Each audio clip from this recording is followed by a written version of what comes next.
დილამშვიდობის ეთერშია დღის ნიუსრუმი, მე ვარ ლელა ბაღდაოძე. დღეს პარასკევია, კიდევ ერთხელ გადავავლებთ თვალს ამ კვირის აქტუალურ საკითხებს. ეს კვირა კი ნამდვილად დატვირთული იყო პოლიტიკური თუ არაპოლიტიკური თემებით. ლევან სანიკიძე იქნება ჩვენი პირველი სტუმარი და ის რამდენიმე წუთში შემოგვერდება. იქამდე კი მინისტრთა კაბინეტის სხდომა იწყება მთავრობის ადმინისტრაციაში და პრემიერ-მინისტრი ირაკლი ყობახიძის განცხადებას მოვისმინოთ.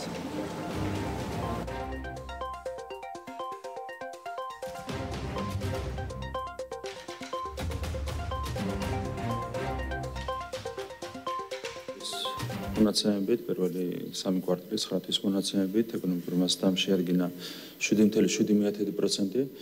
როგორც მოგახსენებათ, საერთაშორისო სავალუტო ფონდმა გაზარდა პროგნოზი 7.2%-მდე, თუმცა მონაცემებიდან ჩანს, რომ სავარაუდოდ ამ შემთხვევაში სავალუტო ფონდის პროგნოზს გადაჭარბებით შევასრულებთ, რაც არის მნიშვნელოვანი ამ ტემპის შენარჩუნება არის მნიშვნელოვანი ყველა თვალსაზრისით.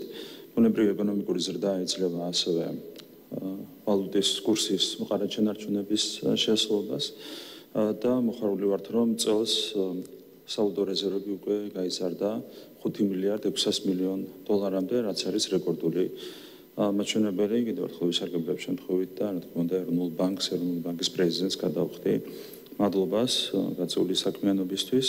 ასევე რა თქმა უნდა კიდევ ერთხელ მინდა აღვნიშნო, რომ ბუნებრივია ვალუტის სიმყარე ეს არის ეკონომიკური ზრდის ტემპის სტაბილურად შენარჩუნების შედეგი და რა თქმა უნდა კიდევ ერთხელ ხაზს გაუსვა ეკონომიკური ზრდის მნიშვნელობას, ამ ტემპების შენარჩუნების მნიშვნელობას. გვაქვს რა თქმა უნდა ახალი ინიციატივებიც, რომლებიც წაადგება მომავალში ეკონომიკის განვითარებას, გვაქვს ახალი მსხვილი ინვესტიცია, რომელიც უკვე განხორციელების ეტაპზე გადადის და ბუნებრივია ისიც წაადგება ეკონომიკის ზრდას. მაქსიმალური ყურადღება უნდა დაეთმოს მომავალშიც ბუნებრივია ეკონომიკას და ეს იქნება ჩვენი მთავრობის საქმიანობის ერთ-ერთი უმთავრესი პრიორიტეტი. ჩვენ ბევრს საუბრობთ კიდევ ერთ თემაზე, ეს არის კორუფციასთან ბრძოლა და როგორც მოგახსენებათ, ამ მიმართულებით ბევრი რამ გაკეთდა გასული რამდენიმე თვის განმავლობაში და გვინდა გაგიზიაროთ კიდევ ერთი ინიციატივა, რომელიც უკავშირდება ბაზრის კვლევის ელექტრონული მოდელის დანერგვას. ეს არის ძალიან მნიშვნელოვანი ინიციატივა, რომელიც გამორიცხავს გარიგებებს შემსხიდვალ ორგანიზაციასა და შესაბამის კომპანიებს შორის. ყველაფერი იქნება სრულად გამჭვირვალე, შესაბამისად უზრუნველყოფილი იქნება სრულად სამართლიანი კონკურენცია, მთლიანად იქნება დაზღვეული შესაბამისი გარიგებები. ეს ბუნებრივია უზრუნველყოფს ხარჯეფექტიანობის გაუმჯობესებას და საბოლოო ჯამში ეს ყველაფერი აისახება ბუნებრივია შესრულებული სამუშაოების ხარისხზეც. მე მინდა ვისარგებლო შემთხვევით და ბატონ რეზი სოხაძეს გადავუხადო მადლობა იმ საქმიანობისთვის, რომელიც იქნა დღემდე გაწეული იმისათვის, რომ გამოსორდეს პრობლემური პროექტები და ასევე იმისათვის, რომ შეიქმნას ახალი პრაქტიკა, რომელიც უზრუნველყოფს ქვეყანაში ყველა პროექტის, ასე ვთქვათ, ინფრასტრუქტურული პროექტების ხარისხიანად განხორციელებას. შედეგები უკვე ჩანს და ეს შედეგები კიდევ უფრო მეტად გამოჩნდება. კიდევ ერთხელ მინდა ხაზი გაუსვა ამ საკითხის მნიშვნელობას და კიდევ ერთხელ მინდა გავიხსენო, რომ არაერთი კონკრეტული ნაბიჯი გადაიდგა ქვეყანაში კორუფციის აღმოსაფრულად. სრულად გამჭვირვალეა მთავრობის საქმიანობა, კიდევ ერთხელ ხაზგასმით მინდა აღვნიშნო, რომ მთავრობის ყველა აქტი არის გამჭვირვალე და ხელმისაწვდომი ნებისმიერი ადამიანისთვის, შესაბამისად თუ ვინმე რაიმე ნიშანს დაინახავს მაგიერების ნებისმიერ აქტში, შეუძლიათ მოგმართო კითხვები და ყველა კითხვას გაეცემა ბუნებრივია პასუხი. რა თქმა უნდა, მომავალშიც ასე გამჭვირვალედ გავაგრძელებთ მუშაობას. ასევე კიდევ ერთხელ მინდა გავიხსენო, რომ პრივატიზაციის ნაწილში პრაქტიკა მთლიანად შევცვალეთ. ყველაფერი გამოდის აუქციონზე, იმისათვის, რომ მაქსიმალური სარგებელი ნახოს სახელმწიფომ და ბიუჯეტმა ყველა ასეთი შემთხვევიდან, ნებისმიერი პრივატიზაციიდან, კადრების ოპტიმიზაციის მიმართულებით ათეულობით მილიონი ლარი დაიზოგა წლიურ ჭრილში, რაც ასევე ძალიან მნიშვნელოვანია და ასევე მოგეხსენებათ, რომ გასაკუთრებით სახელმწიფო საწარმოებში ხარჯების ოპტიმიზაციის მიმართულებით გაკეთდა ძალიან ბევრი რამ და დაახლოებით 700 მილიონი არის დანაზოგი ამ ოპტიმიზაციის შედეგად. რა თქმა უნდა, მომავალშიც უნდა გავაგრძელოთ მუშაობა ამ მიმართულებით და ყველაფერი უნდა გაკეთდეს იმისათვის, რომ ჩვენ ამბიციურ მიზანს მივახციოთ, რასაც ქვია ევროპის ქვეყნების სამეულში ადგილის დაკავება კორუფციის მცირის თვალსაზრისით. ეს არის ამბიციური, მაგრამ ძალიან რეალისტური ამოცანა და ვფიქრობთ, რომ იმ ნაბიჯებით, რომლებიც იდგმება, ამ მიზანს აუცილებლად შევასრულებთ. და ბოლოს კიდევ ერთი ინიციატივა, გვინდა რომ დავიწყოთ მუშაობა 10 წლიან სტრატეგიაზე, ქვეყნის განვითარების 10 წლიან სტრატეგიაზე 2026-35 წლების ჩათვლით. გვინდა რომ მოვამზადოთ დოკუმენტი, რომელსაც დაიფუძნება ქვეყნის განვითარება ყველა მიმართულებით.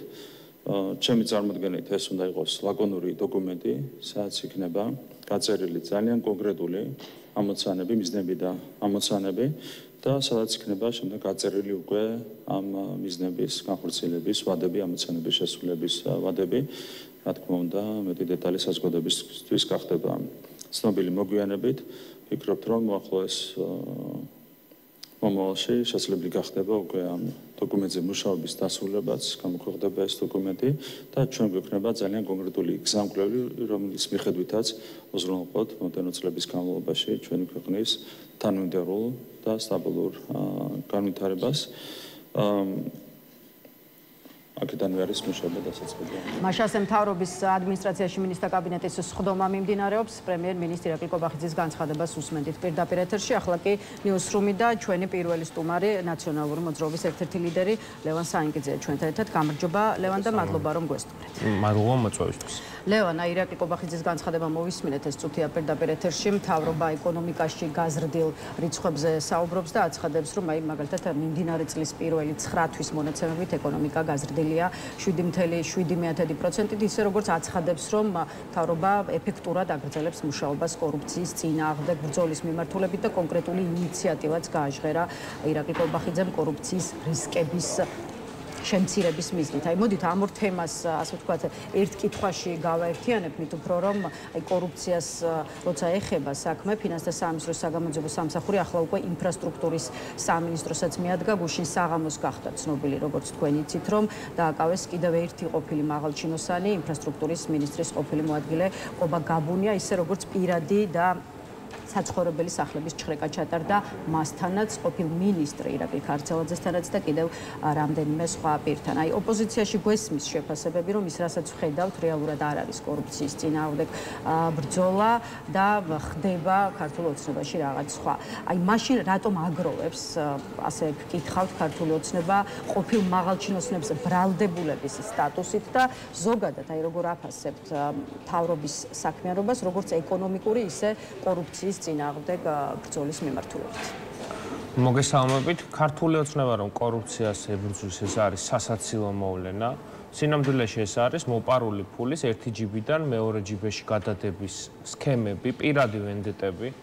ეს არის ფული, რომელიც აკუმულირებულია განსაკუთრებით 2022 წლის 25 თებერვლის შემდეგ, როდესაც დაიწყო მსხვილმასშტაბიანი სამხედრო კონფლიქტი და სამხედრო აგრესია უკრაინის ტერიტორიაზე.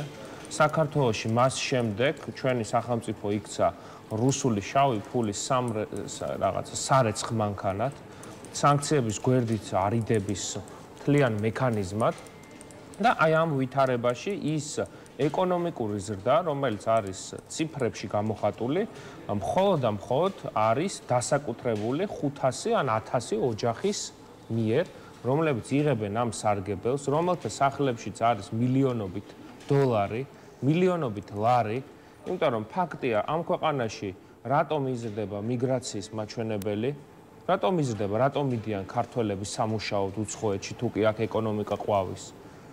სიღარიბის მაჩვენებელთან დაკავშირებით ის მანიპულაციები, რომელსაც საქსტატია აკეთებს და ბოლო რამდენიმე შემთხვევაში უკვე მათაც კი ვერ შეძლეს აი ამ სხვადასხვა ინდექსით იმის ჩვენება, რომ საქართველოში სიღარიბე მარცხდება, ეს რით არის გამოწვეული? რომ ეს ეკონომიკური ზრდა, რომელიც შეიძლება ციფრებში იყოს გამოხატული, არის დაკავშირებული სანქცირებული ტვირთის შეტანა გამოტანასთან, რუსული ბიზნესის რეგისტრაციასთან, ირანული ბიზნესის რეგისტრაციასთან, რომელიც ბუნებრივად გადასახადს ტოვებს ქვეყნის ბიუჯეტში, მაგრამ ეს გადასახადიდან მიღებული სხვადასხვა ტენდერის სახით უბრუნდება ქართული ოცნების მაღალჩინოსნებს, რომლებსაც რამდენიმე მილიონზეც აღარ არის საუბარი, იმიტომ რომ იყო პერიოდი, როდესაც შეიძლება ვიღაც ისე თქვა, რომ 2 მილიონია მოპარული 3 მილიონი.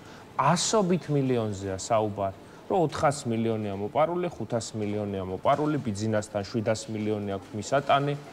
ასტრონომიული ციფრებია. მაგალითად ის, რომ თბილისში ერთ-ერთი ვალუტის ჯიხურში 600 მილიონ დოლარზე მეტი კონვერტაცია მოხდა დოლარში და ის პირი, ვალუტის ჯიხურის გადამცვლელი არის ახლა თავისუფალი და ერთ კაცია ხო საუბარი, უნდა წარმოვიდგინოთ გლობალური მასშტაბით ქვეყანაში რა ხდება. რომ ეს არ იცოდა ის რომ ფურგონით შემოდიოდა რუბლები, არ იცოდა არც საზღვრის კვეთის დეპარტამენტმა, არ იცოდა არც შინაგან საქმეთა სამინისტრომ, არ იცოდა არც სუსმა, არ იცოდა ეროვნულმა ბანკმა. აი ამ დონის აფიორასთან გვაქვს ჩვენ საქმე და უბრალოდ ერთი ჯიბიდან ღარიბაშვილის და მისი დამქაშების ჯუარშერ ბურჭულაძის, ირაკლი ქარსეაძის ეს ღარიბაშვილის გუნდია. იქ ლილუაშვილის გუნდის ჯიბიდან, რომელიც კოლცენტრებით აკუმულირებულ თანხაზე იყო ორიენტირებული, მათი ჯიბიდან ხდება ბატონისთვის ამ ფულის გადატანა. შემთხვევა ახსენეთ ერთი კითხვა სწორედ ყოფილი პრემიერ-მინისტრის ირაკლი ღარიბაშვილის საქმეზეც და მე უკვე სხვა თემები. აი გავახსენოთ მაყურებლებს რა პერიპეტიებს ჰქონდა ადგილი ღარიბაშვილთან მიმართებაში 24 ოქტომბერს თბილისის საქალაქო სასამართლომ მას მილიონი ლარის ოდენობით გირაო დააკისრა. ღარიბაშვილს განსაკუთრებით დიდი ოდენობით არაკანონიერი შემოსავლების ლეგალიზაცია ედება ბრალად. გამოძება ამბობს, რომ ყოფილი პრემიერი აი სწორედ მილიონობით დოლარს მალავდა საჯარო, ასე ვთქვათ, მოხელის ქონებრივ დეკლარაციაში არასახავდა და ტყუოდა, როდესაც არაკანონიერი გზით მიღებული ფულის ნაწილს მამის საჩუქრებად ასახებდა. აი ხა თქვენ თქვით რომ ეს არის მოპარული ფულის ერთი ჯიბიდან მეორეში გადადება და სწორედ ამ პროცესს ადევნებს ახლა თვალყურს საზოგადოება. აი რა მომავალი ელის ღარიბაშვილს და მისი გუნდის წევრებს მოდით ამასაც გითხავთ. პირველი რაც დანამდვილებით ელის არის რომ მოპარული ფულის მიტანა მოუწევთ ბიძინა ივანიშვილთან. აქ საკითხი სამწუხაროდ იმაზე დგას რომ სამართლიანი სასამართლოს პირობებში ამ ადამიანებს ამ ფულის მიტანა მოუწევდათ სახელმწიფო ბიუჯეტში, რომელიც მოხმარდებოდა ჩვენი ძვირფასი თანამოქალაქეების საჭიროებებს, მაგრამ აქ ხდება რა რომ ირაკლი ღარიბაშვილისთვის სხვათა შორის მიფიქრია რომ აი ეს ფული რამდენიმე მილიონი რომელიც სახში ედო რატომ არ ქონდა უკეთ გადამალული ასე შემდეგ. იმიტომ რომ მისთვის ეს აღარ არის დიდი რაოდენობის თანხა. შეიძლება 600 მილიონი გადასამალი აქვს, მაგრამ 6 მილიონს არ უყურებს ის ისეთ თანხად, რომ ამ ფულის გადამალვა უღირდეს. აი ესეთ ადამიანებთან გვაქვს, ესეთ ტიპაჟებთან გვაქვს საუბარი, რომ მათთვის სახში შეკრობით ფულის დალაგება აღარ არის პრობლემა. იმდენად ბევრი აქვს მოპარული. იმდენად იხეირეს უკრაინის და რუსეთის კონფლიქტით და ჩვენი ქვეყნის უბედურებით. გაიმდიდრეს თავი და ივანიშვილს, რომელსაც სანქციებიდან გამომდინარე პერსონალურად ძალიან დიდი რაოდენობის ფულის გაყინვა მოუწია და ეს მისთვის ყველაზე დიდ საფრთხეს წარმოადგენს, რომ ივანიშვილი დარჩეს უფულოდ და ამავე დროს ჩემი ღმერთმენით რუსების მხრიდან მოპარული შავი ფულის ქეშად უკან დაბრუნება უწევთ რუსებისთვისვე. ალბათ ზუსტად აი ამ სპეცოპერაციასთან გვაქვს საქმე, სადაც ირაკლი ღარიბაშვილს ზუსტად ის ბედი ელის, რასაც ბიძინა ივანიშვილი გადაწყვეტს. კაცი ხმას ვერ იღებს, კომენტარს ვერ აკეთებს, იმდენად შეშინებულია, იმდენად დაზაფრულია, იმდენად არაფერს წარმოადგენს. ორგზის იყო პრემიერ-მინისტრი, პარტიის თავმჯდომარე, შინაგან საქმეთა მინისტრი და თავდაცვის მინისტრი. 20 კაცი არ შეიკრიბა სასამართლოს ხდომაზე მის მხარდასაჭერად. აი რა ცხოვრებით აქვს ნაცხოვრები. და მხოლოდ ყოფილ თანაგუნდელებს არ ერჩის ქართული ოცნება, მიადგა ოპოზიციასაც და მოდით გადავიდეთ უკვე სხვა მნიშვნელოვან საკითხებზე და პირველ რიგში სწორედ ოპოზიციური პარტიების აკრძალვის გეგმა, რომელიც აქვს ქართულ ოცნებას. ახლა ამ დღეებში უკვე მოვისმინეთ თვითონ ფაქტის შეფასება, რატომ უნდა უნდოდეს ქართულ ოცნებას მისი მთავარი კონკურენტი პარტიების აკრძალვა, ამიტომ ახლა აქცენტს გავაკეთებ იმაზე, მოქმედების რა გეგმაზე შეიძლება გადავიდეს ნაციონალური მოძრაობა შექმნილ სიტუაციაში. მაგალითად, პარტია ახალში ფაქტობრივად იმის შესახებ საუბრობენ, რომ იქნებიან 21 საუკუნის არაფორმალები, ანუ თუ აუკრძალავენ პარტიულ საქმიანობას, შექმნიან არაფორმალურ, ასე ვთქვათ, გაერთიანებებს. თქვენი გეგმა რა არის? სახლში რომ არ მიდიხართ ეს პირველივე დღეს თქვით, შესაბამისად ნაციონალური მოძრაობის წევრების სახითაც ხომ არ მივიღებთ 21 საუკუნის არაფორმალებს. ფაქტობრივი მოცემულობა არის ის, რომ იურიდიული რეგისტრაციის გაუქმება რა თქმა უნდა, ლეგალური თვალსაზრისით შეიძლება ამ წუთის მდგომარეობით ვიღაცისთვის იყოს პრობლემური, მაგრამ როდესაც ქვეყანაში აღარ არსებობს დემოკრატიის ნასახი, იმიტომ რომ პოლიტიკური პარტია არსებობს რისთვის? ხალხის ინტერესის გასატარებლად, ეს ხალხის ინტერესი უნდა აისახოს სხვადასხვა წარმომადგენლობით ორგანოში და თუ არის შესაძლებლობა, რომ ამ პარტიამ უმრავლესობა მოიპოვოს ან კოალიციის ფორმირების დროს მიიღოს მონაწილეობა, უნდა იყოს ხელისუფლებაში, ხო? როდესაც ქვეყანაში არჩევნები გაუქმებულია, როდესაც წესდებას, რაღაცა ფორმალიზებულ სტრუქტურას ეკარგება აზრი და როდესაც პარტიის როგორც ასეთი რეგისტრაციაში ყოფნის ერთ-ერთი მთავარი ატრიბუტი არის მათ შორის საბანკო ანგარიშების ქონა, რომელზეც უნდა ხდებოდეს თანხის აკუმულირება სხვადასხვა ბიზნესმენების თუ უშუალოდ მოქალაქეების მიერ და ესეც მკვდარია ამ ქვეყანაში, იმიტომ რომ წარმოუდგენელ რეპრესიას განიცდის ის ხალხი, ვინც აფინანსებს ოპოზიციურ პოლიტიკურ პარტიებს, ბუნებრივად ეს სტრუქტურა და შლეიფი საჭიროებას კარგავს. ანუ ფორმალიზება ამ თამაში თუ კი ქვეყანაში არ ბრუნდება მინიმუმ დემოკრატიული არჩევნების ინსტიტუტი, არის უაზრობა. რაც შეეხება სამოქმედო გეგმას ჩვენ ესე ვუყურებთ. ქვეყნის გარეთ ის პოლიტიკური ოჯახები, რომლის ნაწილიც არის ერთიანი ნაციონალური მოძრაობა, მაგალითად ევროპის სახალხო პარტია, ასე შემდეგ, ჩვენ აქტიურად მუშაობთ, რომ ეს რეგისტრაციის გაუქმება არ აისახოს ამ საერთაშორისო ოჯახებში ნაციონალური მოძრაობის წევრობასთან მიმართებით პირიქით მეტი სოლიდარობა და მეტი პოლიტიკური წონა შეიძინოს ამით ჩვენმა პოლიტიკურმა გუნდმა ქვეყნის გარეთ. რაც შეეხება ქვეყნის შიგნით, მე მგონია, რომ ეს საშუალებას მოგცემს კიდევ უფრო მეტი ახალი მიდგომის დანერგვისთვის, როგორც არის მათ შორის სხვადასხვა სახის სტრატეგიების შემოტანა ველზე მუშაობის, ასევე სოციალურ მედიასთან დაკავშირებით, იმიტომ რომ დღევანდელ სამყაროში პროპაგანდასთან დაპირისპირება არის აუცილებელი იმისთვის, რომ ქართული ოცნების დამარცხება მოხდეს. მუშაობის გაგრძელებას აპირებთ. აქ გეტყვით მაშინ, რომ ქართულ ოცნებაში უკვე ღიად ამბობენ, რომ თუ კი რომელიმე აკრძალული პარტიის წევრი გააგრძელებს პოლიტიკურ საქმიანობას, მათ წინააღმდეგაც მიმართავენ საკონსტიტუციო სასამართლოს. შესაბამისად, აი როგორ ფიქრობთ, რამდენად დაუშვებს ქართული ოცნება, რომ აკრძალვის შემდეგ გქონდეთ შესაძლებლობა მუშაობის გაგრძელების და საქმიანობის გაგრძელების. მეტიც უნდა ვივარაუდოთ თუ არა, რომ ციხეც შესაძლოა დაგემუქროთ ყველა პოლიტიკური საქმიანობის ამ ფორმით შეზღუდვა, იმიტომ რომ ქართული ოცნების აი ამ ქმედებაში რაც უნდა დავაკვირდეთ.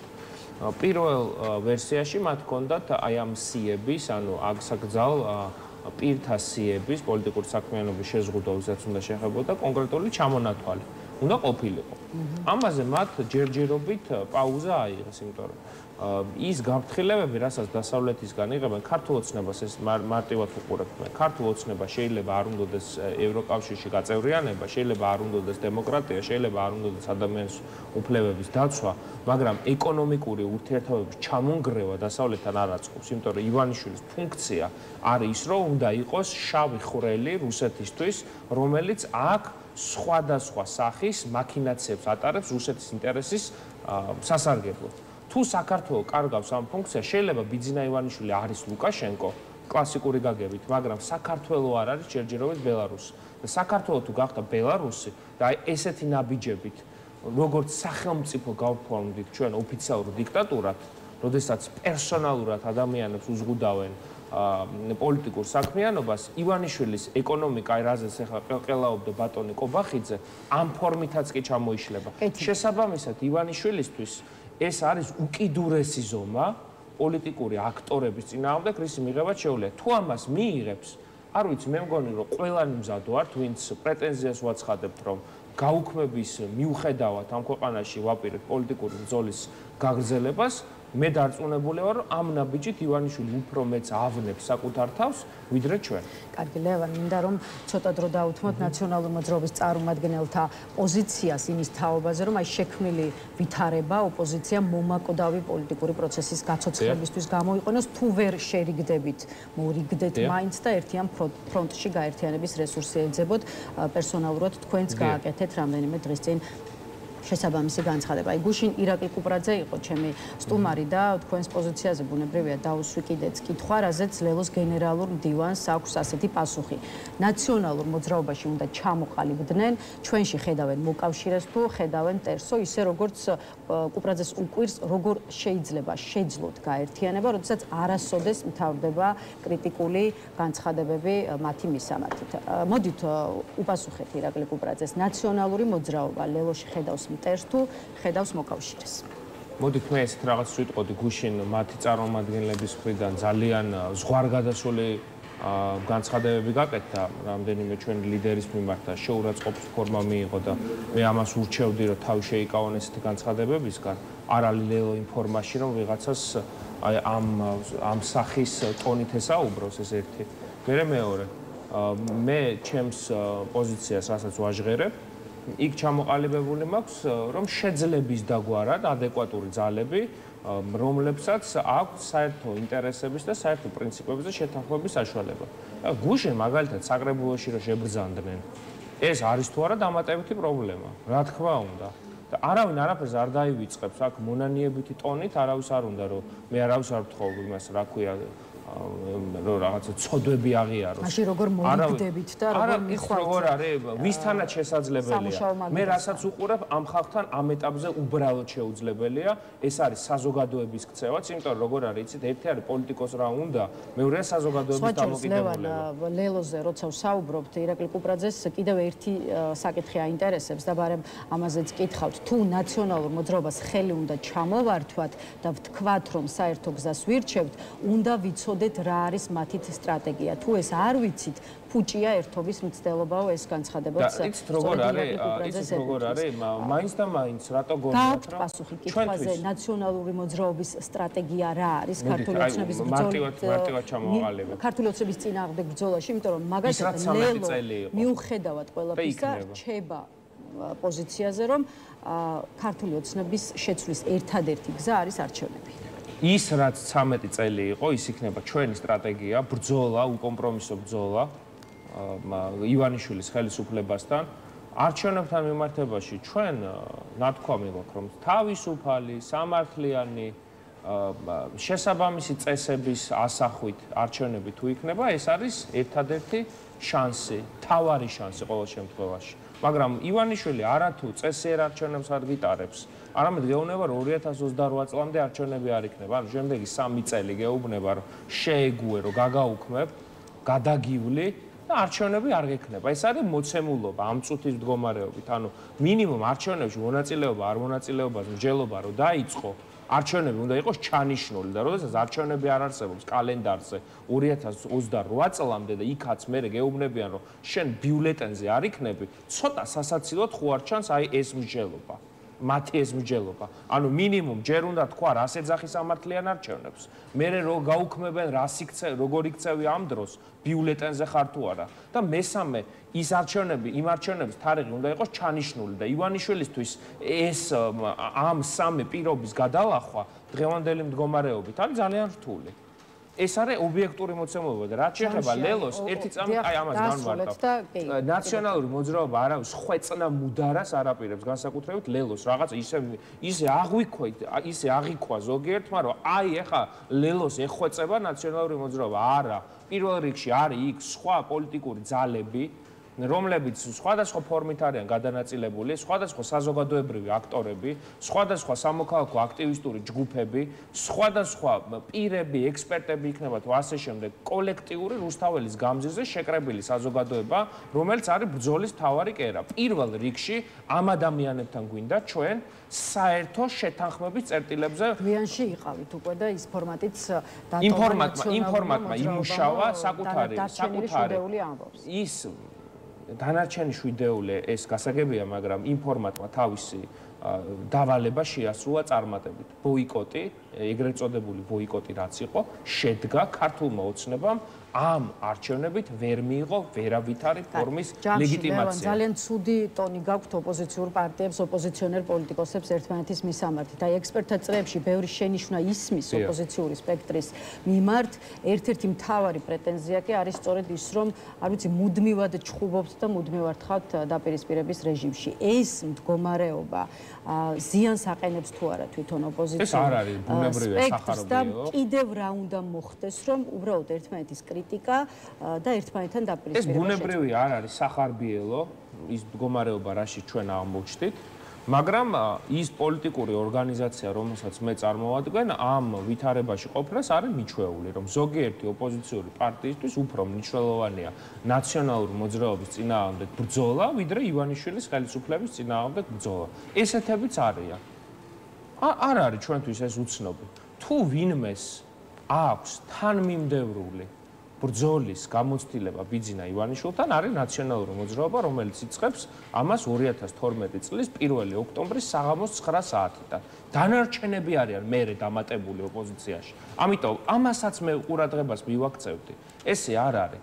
ნაციონალური მოძრაობა შეთანხმდება და მორიგდება იმასთან, ვისაც ამის შნოდა უნარი აქვს და საზოგადოებაში რასთან დაკავშირებითაც არსებობს კონსოლიდაციის შესაძლებლობა და ლელო, რომელიც გუშინაც მათ შორის საკრებულოში შევიდა, ამით კიდევ ერთი ნაბიჯი გადადგა, რომ ეს ხალხი ისევ თulis, რომ წინვალე გადაწყვეტილება მიიღეს ამ ეგრეთ წოდებულ არჩევნებში მონაწილეობასთან დაკავშირებით და ეხლა როგორ არის, იცით, არავის არ აქვს ჯადოსნური ჯოხი რო ოპოზიციური ერთობა შექმნას, ეს ერთი.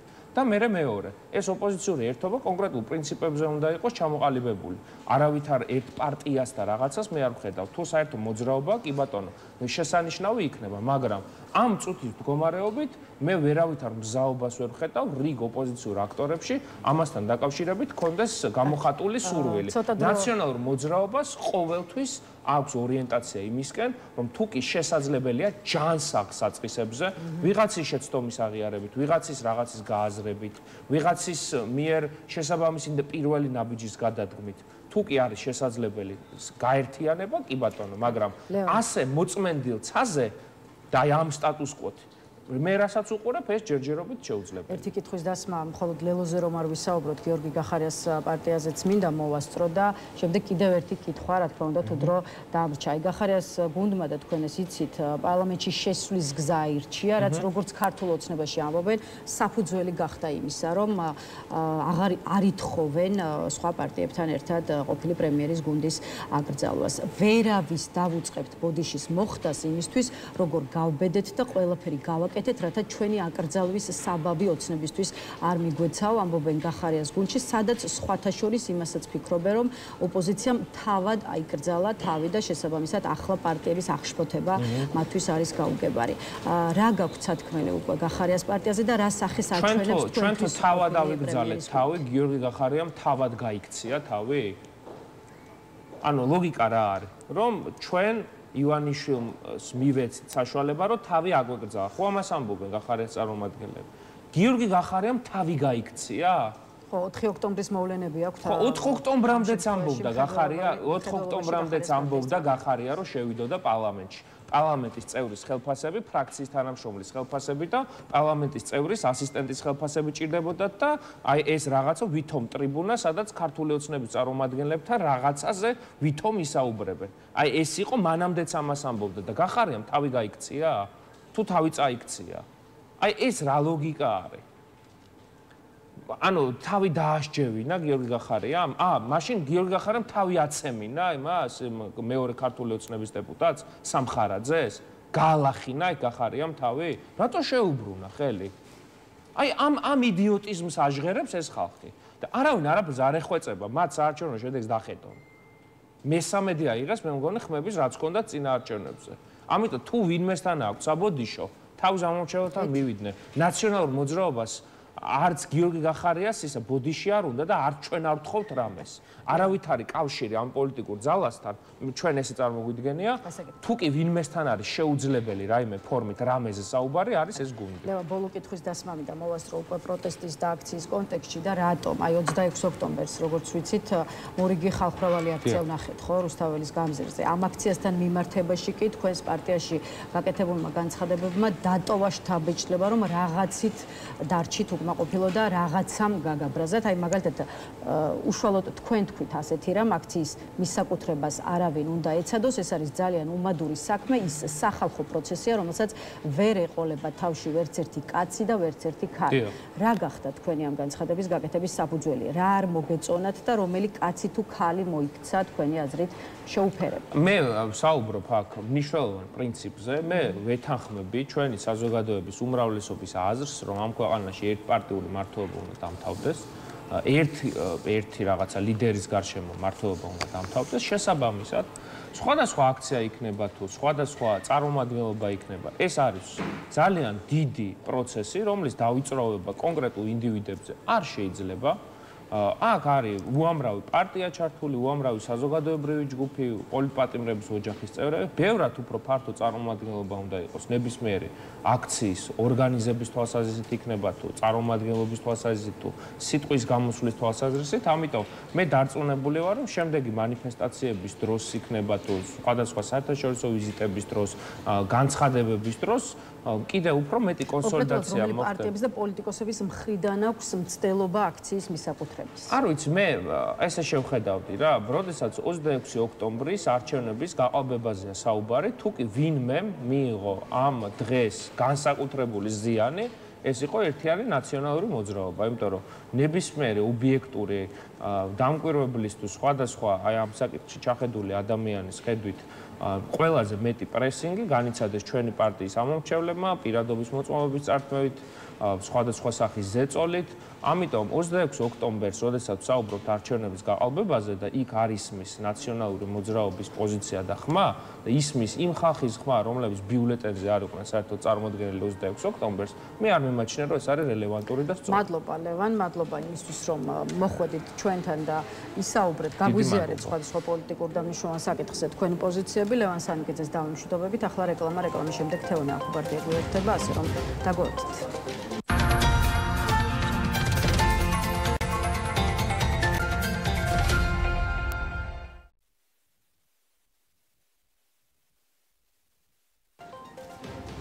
მაშასე რეკლამის შემდეგ ბრუნდებით პირდაპირ ეთერში და მუშაობას ვაგრძელებთ ჩვენს კიდევ ერთ სტუმართან ერთად გვერდება ოპოზიციონერი პოლიტიკოსი თეონა ახუბარდია. გამარჯობა ქართულ თეონა და მადლობა რომ გვესტუმრეთ. ქართულ თეონა, გახსნათ გაცემის ეს ნაწილი პარტიების აკრძალვასთან დაკავშირებული საკითხის შეფასებით, მე ვფიქრობ რომ ქართული ოცნების მისამართით კრიტიკა არ ისმის მხოლოდ ქვეყნის შიგნით, ისმის გარეთაც. რიგი ევროპელი პოლიტიკოსი გამოეხმაურა იმას, რასაც აპირებს ქართული ოცნება, უცხოელების შეფასება, რომ ოპოზიციური ძალების აკრძალვა აღარ არის დემოკრატიული უკუსვა და ეს ერთპარტიული დიქტატურის ღია შენება, მათ შორის პასეში საქართველოს მონიტორინგის თანამოხსენებლებმა თქვეს, რომ დემოკრატიული ოპოზიციის აკრძალვა სწორედ დიქტატურის დამყარებას გამოიწვევს და ევროპის საბჭოს წევრობასთან შეუთავსებელი იქნება. გითხარით თქვენი პოზიცია პარტიების აკრძალვის შემთხვევაში დასრულდება თუ არა საქართველოში პარტიული პოლიტიკის ეპოქა და მაშინ რისი ეპოქა დაიწყება?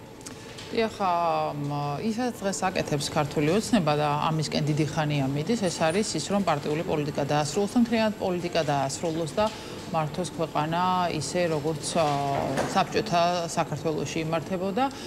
კიდევ ერთხელ მათი манипуляციური განცხადებები მოლდოვასა და უკრაინაში პარტიების აკრძალვასთან დაკავშირებით, რომ არ არის ადეკვატური საქართველოს რეალობასთან, ამას მოწობს ისიც, რომ ის პარტიები, რომელიც აიგრძალა მოლდოვასა და უკრაინაში, იყვნენ ცალსახად პრორუსული პარტიები და ისინი მიზნად ისახავდნენ უკრაინის და მათ შორის მოლდოვას სუვერენიტეტის წინააღმდეგ ქმედებებს, რაც ამ შემთხვევაში არის სრულიად განსხვავებული, იმიტომ რომ საუბარია პროდასალურ პარტიებზე და იმავდროულად იმ პარტიებზე, რომლებმაც საპარლამენტო არჩევნებში 2024-ში თუნდაც სადაო არჩევნების გზით მიიღეს ხალხის მანდატი და ხალხის მხარდაჭერა. შესაბამისად, ეს ყველაფერი და იმავდროულად საუბარი უნდა აუცილებლად ყურადღება მივაქციოთ იმაზე, რომ არ არის მხოლოდ სამი პარტიის გაუქმებაზე.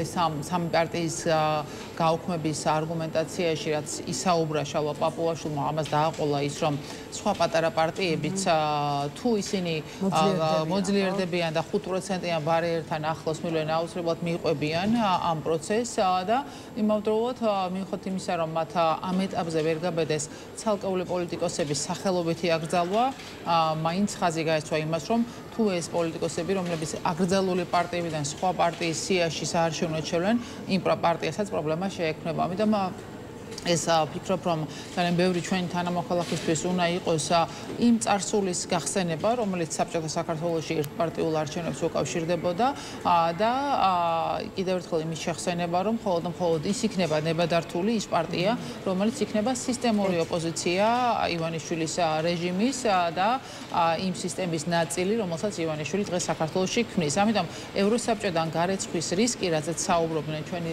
დასავლელი პარტნიორები რა თქმა უნდა ბუნებრივია მით უფრო მაშინ როდესაც პასეს საპარლამენტო ასამბლეის მანდატი თავად შეიჩერა ქართულმა ოცნებამ იმიტომ რომ არასასიამოვნო რეზოლუცია მიიღეს და ვალდებულება რომ ქვეყანა დემოკრატიის გზაზე დაებრუნებინათ და ეს ყველაზე მტკივნეული ყველაფერთან ერთად არის ის რომ წარდგვის სასამართლო გადაწყვეტილებები ისე როგორც რუსეთის შემთხვევაში აღარ იქნება სავალდებულო აღსასრულებლად. ბევრი მიმართულება აქვს მართლაც ქართული ოცნების მიერ მომზადებულ სარჩელს თუმცა მინდა რომ სარჩელის იმ ნაწილზეც დაგისვათ კითხვა რომელიც ნაციონალური მოძრაობის ხელისუფლების მიერ საქართველოს ტერიტორიული მთლიანობის ხელყოფას ეხება, ამას ამტკიცებს ქართული ოცნება და ამბობს რომ ერთ-ერთი მიზეზია ეს რის გამოც ნაციონალური მოძრაობა უნდა აიკრძალოს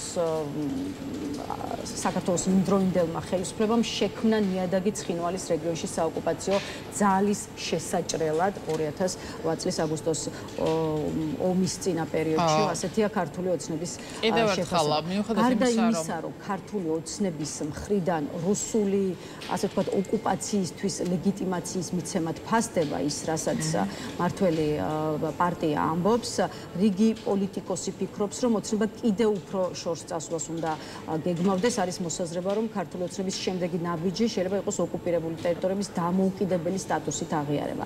აი თქვენთვის რა საჩვენებს ყველა ეს გარემოება, რასაც ოკუპირებულ ტერიტორიებთან მიმართებაში ვხედავთ და რას შეიძლება ამზადებდეს ქართული ოცნება აფხაზეთსა და ცხინვალთან. მე ვიყავ პირველი პოლიტიკოსი, რომელმაც მას შემდეგ რაც წულუკიანის ღალატის კომისიამ დაასრულა თავისი ღალატის საქმე და ერთპარტიულმა პარლამენტმა მიიღო დადგენილება რეზოლუციის სახით, რითიც საქართველოს დააბრალეს ომის დაწყება და რუსეთს ჩამორეცხეს აგრესორის იმიჯი, თქვი რომ ეს იყო მოსამზადებელი ფაზა იმისთვის, რომ ოკუპირებული ტერიტორიების ეგრეთ წოდებული დამოუკიდებლობის აღიარების პროცესი დაეწყოთ და შეემზადებინათ, იმიტომ რომ ერთია ის რიტორიკა, რომელიც ჩვენ 2012 წლიდან გვახსოვდა ივანიშვილის პირით, რომ ომი დაიწყო სააკაშვილმა, რაც ნიშნავს იმას, რომ ომი დაიწყო საქართველომ და მეორე, როდესაც ამას პოლიტიკურ სამართლებრივ საფუძველს პარლამენტის ეგრეთ წოდებული პარლამენტის რეზოლუციით აძლევს. შესაბამისად, ბუნებრივია მაშინ როდესაც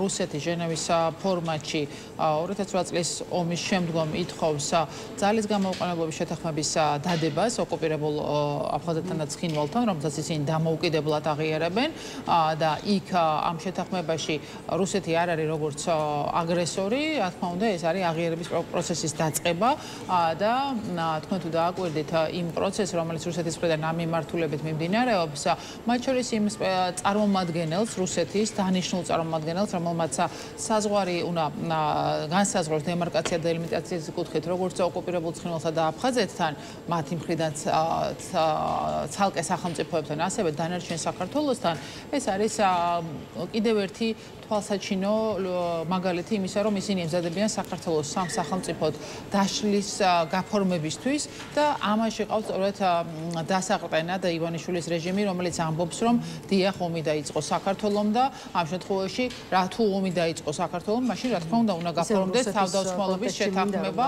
და აღიარება დაიწყოს ამ ტერიტორიებზე. რუსეთის ინტერესების გატარებაშია და დანაშაულებული ქართული ოცნება, ისე როგორც არ წყდება ბრალდებები ოფიციალური თბილისის მისამართით იმის თაობაზე, რომ ხელს უწყობს მოსკოვს საერთაშორისო სანქციებისგან თავის არიდებაში, თუმცა თავად მაკა ბოჭორიშვილი ამტკიცებს, რომ პირიქით მადლობის წერილი მიიღო საქართველოს მთავრობამ ევროკავშირის მხრიდან იმის გამო, თუ რამდენად კეთილს ნებისმიერად ახორციელებს საერთაშორისო შეთანხმებით გათვალისწინებულ ვალდებულებებს. აი საგარეო საქმეთა სამინისტროს მათ შორის სანქციების საკითხებში ევროკავშირის სპეციალური წარმომადგენლის დევიდ სალივანის წერილი გაასაჯაროვა კიდეც. აი თუ გაეცანით ამ წერილს და მართლაც რას ნიშნავს მადლობა, როცა მუდმივად გვესმის საუბრები და განცხადებები იმის თაობაზე, რომ საქართველო ხელს უწყობს რუსეთს მოხდეს სანქციებისგან თავის არიდება.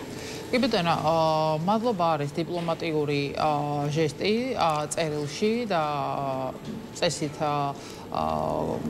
ქალბატონმა მაგამ რომელიც იჩემებს პირველ დიპლომატობას ამ ქვეყანაში უნდა იცოდეს რომ ეს მადლობა არის პროტოკოლური შესავალი იმ საკმაოდ მძიმე წერილისა რომელიც მას გაეგზავნა და თუ თქვენ ნახავთ ბოლო ნაწილს ამ წერილში როდესაც საუბარია იმაზე რომ რიგი ქვეყნები უკვე იწყებენ ასე რომ თქვათ მოძრაობას იმისთვის რომ საქართველოს გავლით მოხდეს რეექსპორტი რუსეთში აკრძალული ორმაგი დანიშნულების საქონლის ეს ვფიქრობ საკმაოდ დიდი გამაფრთხილებელი გზავნილი იყო მისთვის და მათ შორის მარიამ ქრუვიშვილისთვის ეკონომიკის ეგრეთ წოდებული მინისტრისთვის რომ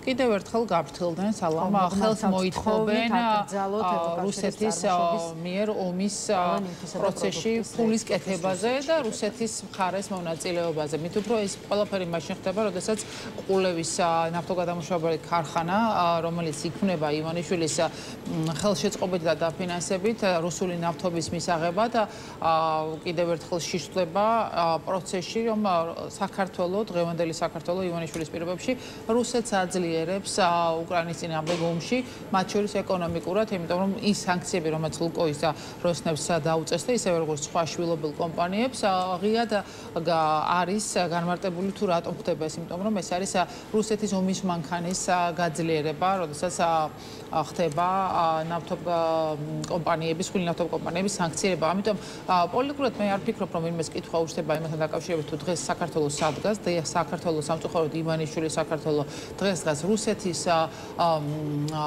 გვერდით ამ ომში, მიუხედავად იმისა, რომ 20% არის საქართველოსი ოკუპირებული და ეს კიდევ ერთხელ ნიშნავს, რომ საქართველოს ტერიტორიული მთლიანობის და სუვერენიტეტისთვის თავად მიდიან ღიად მის წინააღმდეგ, მაგრამ ეს კიდევ ერთი გაფრთხილებაა და მე ვფიქრობ, რომ საკმაოდ გვარიანად მკაცრი ტონით მიუხედავად იმისა, თუ როგორ გამოიტანა პროპაგანდისტულ მედიამ მადლობები. ამიტომ საფრთხილოა და კიდევ ერთხელ აჩვენებს იმას, თუ როგორი არასწორი არჩევანი გააკეთა ივანიშვილმა რუსეთის გამარჯვებაზე ფსონის დადებით და მე ვფიქრობ, რომ მიმდინარე პროცესიც აჩვენებს იმას, რომ რუსეთის გამარჯვება კიდევ უფრო რთული იქნება იმ ფონზე, როდესაც სტრატეგიული მარცხი მას უკვე აქვს.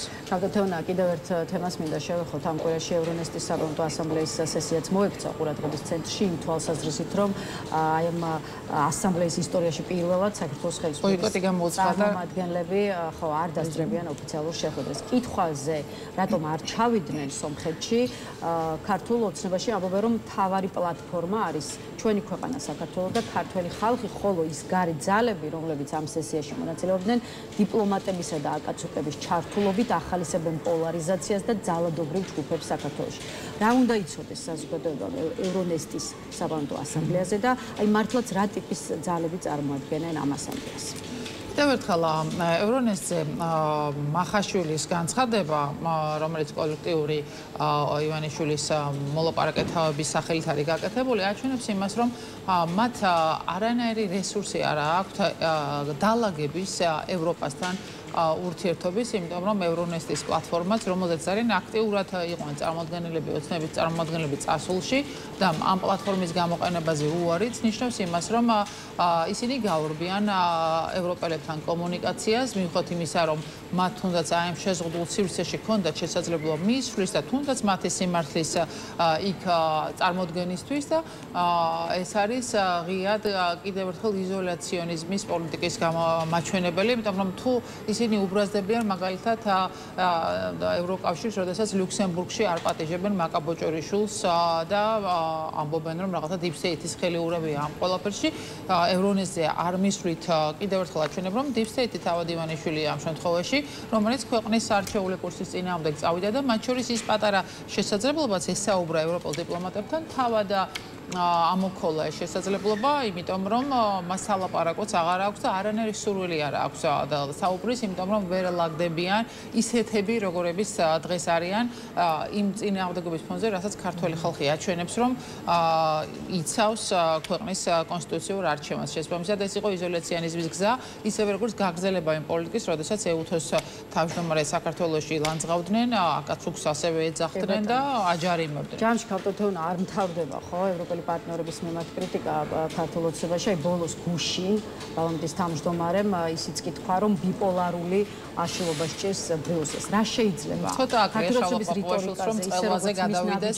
იყოს ბრიუსელის ნაბიჯი, ბრიუსელის რეაქცია და პოზიცია, მით უფრო რომ მოკლე დროში ევროკომისიის ანგარიშსაც ველოდებით, ხო, მათ შორის საკითხს. მათ ძალიან კარგად იციან, რომ თავისი ბრჭყალებში სიმართლე ვერ გაიტანეს, ვერც ევროპაში და ვერც საკუთარ ხალხთან, იმიტომ რომ ხალხი დღემდე აგრძელებს წინააღმდეგობას. შესაბამისად, ის რომ 4 ნოემბერს, როგორც მახსოვს, იქნება გაფართოების საკითხებში მარტაკოსის პრესკონფერენცია საქართველოსთან დაკავშირებით და ანგარიში, სადაც კიდევ ერთხელ მკაფიოდ გამოჩნდება თუ როგორ წაართვა ივანიშვილის რეჟიმმა საქართველოს ევროკავშირში წერობის შესაძლებლობა და მათ შორის იმავდროულად მე როგორც მოვისმინე ევროკავშირის ელჩის მხრიდან ასევე ბრიფინგი თბილისში პარალელ რეჟიმში ეს იქნება მოსამზადებელი ფაზა დეკემბრის საბოლოო შეხვედრამდე ევროკავშირში, სადაც უკვე უნდა იყოს მსჯელობა თუ რა ტიპის ფასი უნდა გადაიხადოს ივანიშვილის რეჟიმმა და საუბარია მათ შორის უვიზო რეჟიმის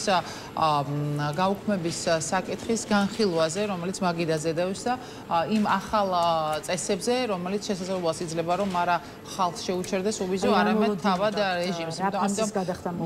მე ძალიან მინდა კიდევ ერთხელ ჩემი პოზიცია ვთქვა საჯაროდ, რასაც ყოველთვის მათ შორის ჩვენ მეგობრებთანაც ვამბობ, რომ უვიზო რეჟიმი არის მნიშვნელოვანი თავისუფლება და შესაძლებლობა ქართველი ხალხისთვის, რომელიც დღემდე საკუთარი თავისუფლების, საკუთარი ჯანმრთელობის და სიცოცხლის ფასად იცავს ევროპულ მომავალს საქართველოში. ამიტომ მოვიზო მიმოსვლის შეჩერება რეჟიმის წარმომადგენლებისთვის არის ის სამართლიანი მიდგომა, რომელსაც ახალი წესები ითვალისწინებს და ის მათ შორის პროპორციული პასუხი რეჟიმს, რომელიც ერთის მხრივ უპირისპირდება დასავლეთს საკუთარ ქვეყანაში და მეორეს მხრივ ხელს უხსნის რუსეთის ანტიდასავლურ პროპაგანდას, მათ შორის იმ ქვეყანაში, რომელსაც რუსეთი სამჯერ ეომმა დამოუკიდებლობის აღდგენის შემდგომ. მადლობა იმისთვის, რომ დაგვითმეთ დრო და უპასუხეთ ჩვენს კითხვებს. თეონა აქუბარდიას უნდა მშვიდობებით. დღის ნიუსრუმიც ამით დასრულებულია ჩვენი სამუშაო კვირაც, შესაბამისად, ერთმანეთს ორ შაბათს შეხვდებით.